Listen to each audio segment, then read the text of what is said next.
মহালয়া হলো পিতৃপক্ষ ও দেবীপক্ষের সন্ধিক্ষণ। আজকের দিনে দেবী দুর্গা পৃথিবীতে অবতরণ করেছিলেন।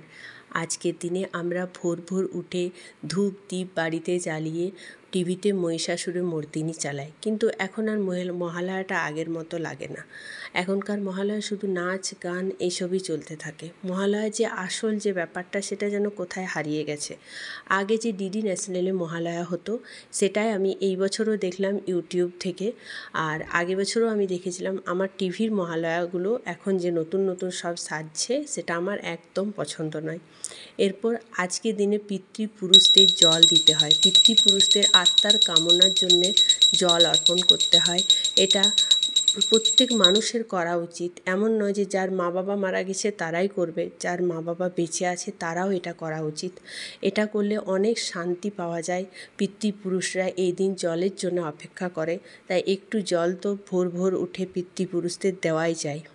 তারপরে আমি তুলসী পুজো করলাম। সূর্যকে জল দান করা উচিত আজকের দিনে। মহালয়ার দিন অবশ্যই সূর্যকে জল দান করবেন, তারপরে তুলসীকে জল দান করবেন এবং বাড়ি পরিষ্কার রাখবেন।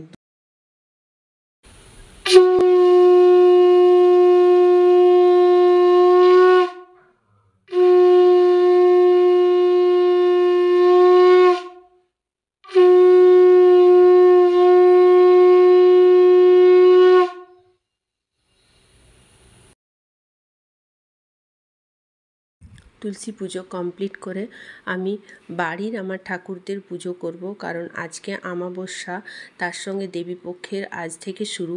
তাই বাড়িতে নিত্য পুজোটা ভালো করে আজকে করতে হবে।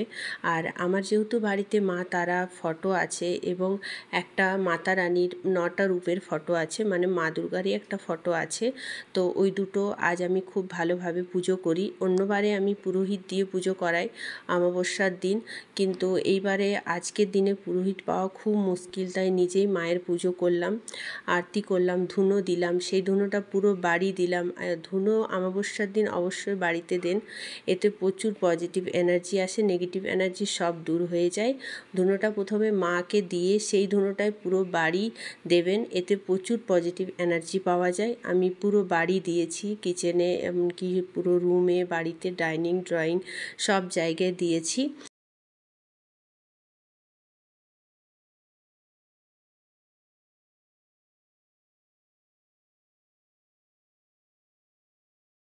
এরপর বাড়ির পুজো কমপ্লিট করে আমি চলে গেলাম মন্দিরে। এখানে আমাদের বড় কালী মন্দির আছে, মানে আমাদের রঘুনাথপুরে বড় কালী মা, সেখানে মন্দিরেই আমি অমাবস্যাতে পুজো দেওয়াই। তাই আমি সকাল সকাল চলে গেলাম। আজকে প্রচণ্ড ভিড় ছিল, যেহেতু অমাবস্যার সঙ্গে মহালয়া প্রচুর ভিড় ছিল, তাই পুজো করে আস্তে আস্তে আমার অনেক দেরি হয়ে গেছিলো। এসে পর রান্না করলাম, তারপরে খাবার খেলাম। যেহেতু অমাবস্যা আজকে আমরা ভাত খাই না,